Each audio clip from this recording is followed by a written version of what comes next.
Welcome aboard the Clue Crew Mystery Channel. Today we are here with my co host Wendy and author Ellen Jacobson. Hey, so Ellen Jacobson is a writer, cat lover, obsessed with chocolate. She writes cozy mysteries and romantic comedies, including the Mollie McGhie mysteries and the Smitten with Travel rom-coms. So Right. welcome, Ellen. We're so glad you're here. You are one of our Mystery of the Month for our book club authors, and we're so excited to have your book as one of our featured books this month. Thanks for having me, guys. Welcome. So, Ellen, can you tell us a little bit about your background and how you became an author? Okay, well, I grew up in Cleveland, Ohio, so I'm a Midwestern girl. So we say pop, not soda. And then I went to college in DC where they say soda, not pop, and graduate school in Michigan where I studied anthropology. So it's really about like what makes humans tick, which kind of leads into cozy I mysteries. I was going to say, absolutely perfect for an Yeah. author. Yeah. It's fantastic. So like what makes humans different and the same? And don't really get into why they murder people, but it was a good background. And then we ended up in Oregon, out in Portland, Oregon, and I got a job in corporate America, working in corporate HR. So again, like people, what makes them tick, leadership development, organizational culture, that kind of thing. So I did the whole corporate HR kind of thing. Got transferred to Scotland, which was fabulous. So Oh, I got to work good. there for 7 years. And Wow. then I got a job in New Zealand and I lived there for like 5, 6 years. And in New Zealand is when my husband discovered sailing. So he became obsessed with everything to do with sailing. And I was like, let's hope this phase passes. Well, it didn't. So we bought a sailboat. He was obsessed with sailing. I was the reluctant sailor. We moved back to the States in Florida. We got another sailboat. And he's back working in Scotland. And I'm sitting on the sailboat thinking, yee, so many boat projects, but I really don't want to do those. Those are, not so much fun. My mom said, you know what you should do? You should write a cozy mystery set on a boat. And you don't say no to your mom, do you? No. Well, So we had always loved cozy mysteries. She got me hooked on them. I thought, oh, okay, why She not? wanted you to write the book so she could read it. Exactly, exactly. So I'm sitting there on the boat in 2017, and I wrote my first cozy mystery set on a boat in a marina in Florida. So That's all the so way from cool. Cleveland to Florida, and then now I'm back in Oregon again. Wild. What a crazy. That's awesome. And so many different settings to pull mysteries Yeah, from. yeah, a lot of so fun. what actually first drew you to the mystery genre as opposed to like romance to start with? Well, I think it was just because I love cozy mysteries and it was my mom's suggestion, but also living in this marina. I don't know if you've been to like small town marinas, they're full of really interesting characters because you get boaters that come from all different backgrounds. So, like, you could have like the young guy who's bought a boat and he's going to fix it up, but he has no money. You've got the older retired couple that this is what they're doing in their golden years. You have people working on the boat, so many different kinds of people. And I thought, wow, what if somebody got killed here? There's so many suspects. So it was just it was a great setting for a mystery. Love cozy mysteries. Yeah, So Well, it and sounds you're really like in a marina, you're very tight to each other. You it's don't have a lot of space in between the boats. So right, right. You you hear probably everybody's had somebody that secrets. you thought, I wonder if somebody's going to get murdered Oh, there. yeah. And you wonder, like, what if somebody died on their boat? Would they just sail it out and hide it on the ocean or something? Yeah. But you're right. Yeah. It's a really tight knit, close community. Yeah. But Oh, that's yeah, so neat. yeah, a lot of fun. So that's how that happened. And next thing you know, I kept writing more books. awesome. So, do you remember the first mystery that you read? Oh, well, Nancy Drew, of course. A lot of people say Trixie Belden, so it's Oh, yeah, I was definitely a Nancy Drew kind of girl. And in fact, I used to have a sailing blog. It was all about our sailboats and stuff. And I wrote this Nancy Drew fan fiction in there Oh, called The cool. Case of the Missing Anchor. So that's actually probably what spurred it on as well. So yeah, Nancy Drew. Is wow. that still out there somewhere where someone can read that mystery? It might be. It's called The Cynical Sailor, my blog, and you might be able to find it. Yeah, I did that for many years. That's actually how I kind of got into writing in the first place, was through blogging.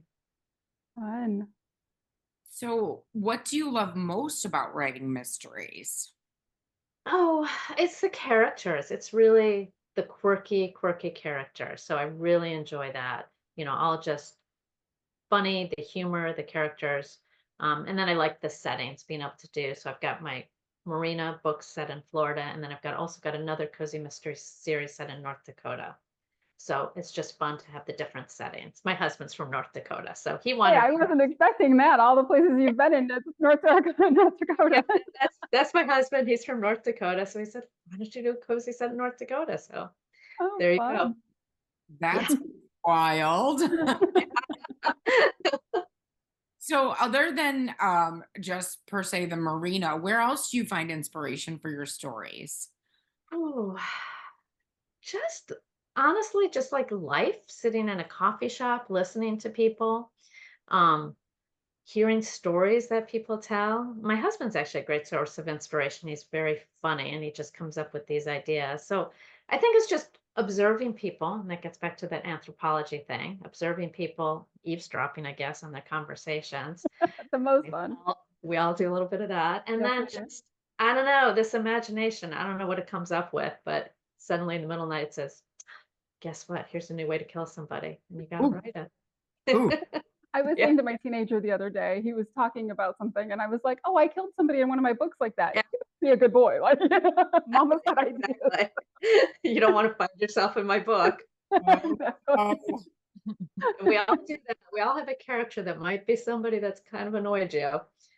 It- We change Not in the any of names our though. books. If they Yeah. recognize themselves in our books, No, then no, yeah, definitely no, no. It was all made up completely. yeah, exactly. We don't want to get sued. Disclaimer. Yeah, yeah. It's not you, trust me. Michelle, what are some of your favorite hobbies and activities outside of writing? Oh, so I just started a little while ago watercolor painting. So not Fun. very good, but I'm enjoying that. It's kind of like a crafty thing. So I'm learning how to do that, making lots of mistakes. But yeah, that's a lot of fun. And Yeah, then reading, of course. right. Everyone Right. spends hours reading. Oh, there's never enough time. Yes, yes, I know. So many books, so little time. So that's probably it. The painting, the reading, and yoga. I started Oh, yoga too. oh, Yeah. neat, neat. Well, you're very, very artistic, then not just with Yeah, your writing, but doing all that too. That's neat. did say they were good paintings. So fun, Ellen. Michelle, can you tell us a little bit? Ellen. Oh my goodness. Okay, it's a good name. I like the name I Michelle. am so sorry. I hope I don't ever do this again. Okay. Ellen, can you tell us about your books, please? Okay. Well, the book we're reading for this is part of my Mollie McGhie series. So it's the amateur sleuth is named Mollie, and what I did is I have her. She's married, so she's got a husband. They've been married 10 years, and I kind of like that to have a married couple that's middle age. So it's a little bit it's not the young love triangle or whatever. So her husband on their 10th wedding anniversary. He's a little bit clueless, we'll just say that, oblivious. Nice guy, but he doesn't always think things through. So she's thinking, oh my gosh, maybe I'll get that diamond earrings or a bracelet or like a little pendant or something. He gets her a dilapidated sailboat, thinking, this is a good idea. And she's like, I don't think so. So he's obsessed with sailing. Sounds familiar. Sounds like my Sounds very husband. familiar, yeah. Living in Florida, gets a boat. And then, she goes along because, she humors him. And then unfortunately, she discovers something on the boat, a dead body. Oh, So goodness. I know. So it goes from there. So Molly investigates the murder, and along the way, she adopts a cat because, of course, Gotta have a kitty cat. yeah, gotta have a kitty cat. So she adopts a cat named Mrs. Moto. And during the course of the series, the cat, helps discover clues and, is often smarter than our amateur sleuth.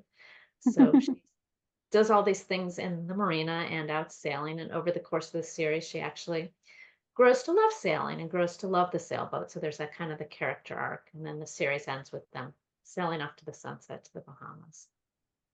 Yeah. Fun. And then the North Dakota series is set in a library, so something completely different. Oh, Yeah, wow, fun though. I love libraries, so yeah, well, of that's course. Yeah. Yeah. Can you share one fun or interesting fact about your books, Ellen?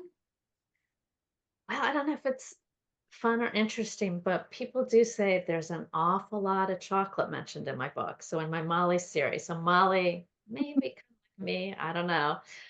She just loves chocolate, any kind of chocolate. So gosh, you got to wonder like, how does Molly not have diabetes with all the sugary treats she's eating? So you will always find lots of references to her latest sugary treat. And then in my North Dakota series, I started incorporating recipes. So there's always food references. Yeah. I feel like cozy mysteries and food and warm drinks all go hand in hand. Yeah. And a little puppy or a cat to snuggle up with while you're reading. very Very- comforting. Yeah. So, what themes do you like to explore in your books, Ellen? Oh, that's a good question. I was thinking about that. I think for the Molly series, it's really overcoming fears. Because I know I had a lot of scary moments on the boat, like, going up. If you have something wrong on the top of your sailboat, somebody's got to go up the mast. So I'm Yeah. afraid of heights, okay? But if you're pulling somebody up, it generally should be the smaller person, and I'm the smaller person in this relationship. So like that fear of being hoisted up the mast and fixing something up there. So Molly goes through a lot of those episodes where she overcomes her fears. And for me, a sailing was a lot of doing, realizing I can do things I never thought I could do before. And same That's thing with awesome. It's yeah. So has your husband read these books? Does he read Oh, your yeah. Yeah, yeah. He's my first reader. yeah. He has a lot of input into the ideas and things, especially in the North Dakota series. So, yeah. So I'm sure he finds it interesting, like things that he sees that you guys did in real life that are Yeah, making it yeah. just Yeah, the for sure. story. Going up the mast, like, oh, yeah, I remember that. You were screaming the whole way up. Well, Molly's maybe more brave. Definitely. Definitely. Yeah, and things like cooking on a boat and, getting seasick and all that. So, yeah. So I think that's a real kind of character arc. Her learning to overcome her fears and actually finding this thing that she wasn't that into, she actually loves and gets a lot of joy out of. Yeah, Yeah. gets us out of our comfort zone a little. You just never know, right? Right, right. Yeah, being pushed to do something and then, yeah, actually, it's not too bad. Well, and Yeah. fun for all the readers who will probably never live on a boat, but Yeah. like I've always kind of wanted to do that for a Yeah. while. Like I don't know if I'd want to do it full time, but it'd be fun to do for a while Yeah. and a good way to experience that without actually buying the boat and having to do all that Right, maintenance. right. Yeah, that was one when I was thinking about doing a cozy series, there aren't that many living on a boat series. And I thought, because I enjoy reading, like maybe it's about knitting or um doing different kinds of things. I enjoy reading them, hobbies I might not take up, but it's really fascinating to read about it or different places in the country and stuff. So Yeah, yeah, it's one of the great things about cozy is escaping. for sure. Ellen, what's your least favorite thing about writing? Oof. It's probably when I'm writing, I know the suspects and I know the killer, so I have that all plotted out. And then I usually get to the end and I've messed things up, in terms of like the murder and the clues and like trying to untangle the mess and make it make sense. So that's probably that editing part right there. Because it's so much fun to get to that point. You're like, oh, I didn't set that up right, or that doesn't make sense. So that going back and fixing it. I wish I could be a better plotter so that I had that all structured out, but I'm not. But I found that my characters don't always do what I tell them to. So that Uh, might be why that happens to you Yeah, is yeah, you told them to do the right thing, yeah. but they screwed it up for you. And now you're at the end and you got to clean up their mess, I right? know. It's exactly what happens. Yeah. I don't know why they don't do what you tell them to I do, but know. they don't. I know. So, on the other side of that coin, Yeah. what's part of writing? It's the characters. It's really coming up with quirky characters and their backstories and putting the touch of humor in it. So that's my favorite part. Cool. So, what does a typical writing day look like for you? Ooh, I don't really have a typical writing day. So I'm not one of those people that writes from like 9 to 12 every day faithfully. So I'm more of a do it all at once. So like I'm either all in writing and it's all I'll do for a few months, and my husband will be like, can you come out of the writing cave for a little bit? Or it's nothing. So it's like all or nothing. So there's really no typical. So I'm very pressure prompted when there's a deadline, then I'm all in. If I have a deadline, I just melt and I can't. Then like there's nothing comes out. So I Oh, don't really? do pre-orders or anything because they make me too stressed out. Oh, isn't it interesting how different writers are? Yeah, Yeah. like without a deadline, I would get nothing done. I just play with the cat and eat chocolate. Your cat's like, darn pre-orders. Yeah, yeah. Pet me. Stop writing. Oh, you're writing about me. Okay. So, do you have any interesting rituals or routines for your writing? Do you like candles or anything as you are No, going? I don't like candles. I mean, I tend to write like right now, see, I'm sitting in my bed. So I tend to write with the computer on my lap. So that's probably not very good for your posture and your body and stuff, but that's where I Why love you to have to write. do the Just sit yoga. there. Right, exactly. I'm like, oh, that's why the body's not bending the right way. Yeah. Um, yeah, but I'm not a candle lighting person, just more, a cup of coffee. I have to have a cup of coffee and just curl up in bed and write away. Yeah. Oh, that's neat though that you write in bed. Yeah, I mean, I'm a coucher on my porch, but that's Yeah. kind of fun idea just to climb into bed and write. Yeah, I don't sit at a desk. I don't do that well. Like a Mm, couch is good, or yeah, it's got to be the yeah. loungy thing. Yeah. You have a particular time of day that you prefer to write? I'm pretty much by like 8 p.m. I can't do anything. So it's earlier in the day is better for sure. I'm more of a morning person. Yeah. In that writing block, is it every day? Like when Um, when I'm under deadline, yes, it's every day. But other than that, no. Just do other things. Yeah. so how about the creative slumps or writer's block? Do those happen to you? No, I don't. People always say that. I've never had writer's block. It's more what we were talking about earlier, the untangling the mess I've made. So maybe there's a block around like how do I make the clues work? But no, I've got so many ideas and just not enough time. Yeah. That's cool. So fortunately, haven't had that issue. Yeah, Yeah. which is So nice. I always get to a place like kind of midway Mm, where, I get to that and I'm like, all right, now what? And it'll take me a couple of weeks of trying like, should they do this or do that? Or is that the right, right. even though I have the plot, I kind of often I'll get about two-thirds of the way and get kind of like it's almost like maybe anxiety before the big ending and Uh, that getting everything right and making sure and I kind of get myself in my head. So yeah. I don't know if it's writer's block per se, but I get to that point and I get stuck on a section. So Yeah, maybe it's that term writer's block because maybe we mean different things. Like I've got that uh, untangling period. You've got that place where yeah, you're not, I don't know. Yeah, you're not ready yeah, to go on yet. yeah. Um, So I don't know. Yeah, because I like you, I always have lots of ideas for other stories. yeah, It's not that. It's like I just get kind of like stuck at a place and I've got to yeah, think everything through and read it through again before I'm like, okay, this is where I need to be. But yeah. That sounds like me. So it's not block. You know the ideas and stuff, but it's yeah. just, yeah, I don't know. It's that sticky part. You need the map almost just to read. Yeah, Yeah, and in theory, that plot should be a map, but I I'm not. know. I have a like an overview plot, but I don't have like Detailed 500 words for sequencing. every chapter of what's Yeah, going to happen.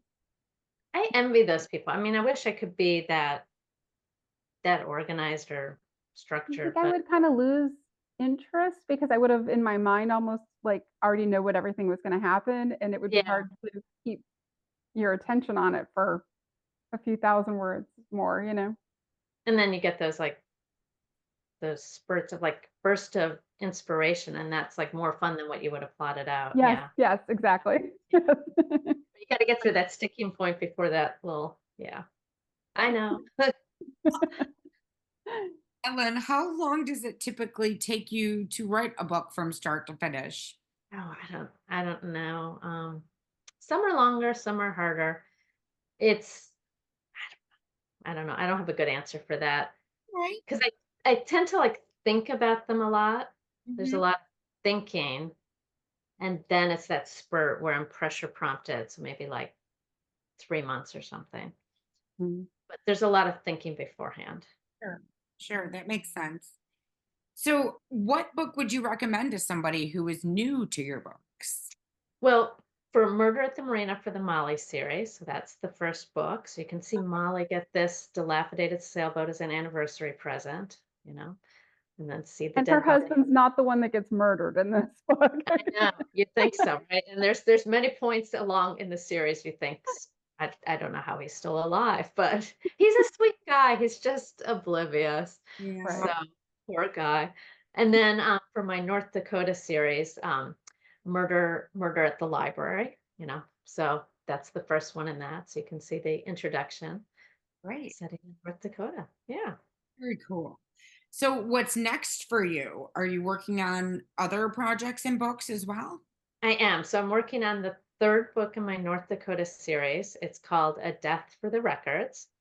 And it's the amateur sleuth's name is Thea Olson. And her grandfather, Grandpa Olson, he has this giant. Have you ever seen the giant ball of twines? Mhm. It's on So my list to go to. it, it's what? It's on my list to go to. Oh, so I've seen it. So this inspired me. I saw it in Kansas, the giant ball of twine. I thought, well, what if Grandpa Olson had a giant ball of twine? So he's got a giant ball of twine. Guinness Book of World Records is going to come out and determine as his biggest one in the nation. And then somebody's going to end up dying. So, yeah. So I worked that in a giant ball of twine. That's Yeah, awesome. that's amazing. Where can readers find you? You can find me at my store, which is Ellen Jacobson Books, or you can find my website, which is Ellen Jacobson Author. And then I'm on Facebook as well. And you can also find her in our book club. So There you her book is the mystery of the month. And if you want to join the book club, you will be able to get access to her mystery. And you'll have another interview, a book club interview that's more in depth, where we're going to be talking with Ellen then. So you should join. We're going to have so much fun together. So It'll thank be you so great. much, Ellen, for being a part of it. We're so excited about it, and we're happy to have you. Thanks, guys. Well, Bye-bye. Bye. bye. Thanks so much. Thanks.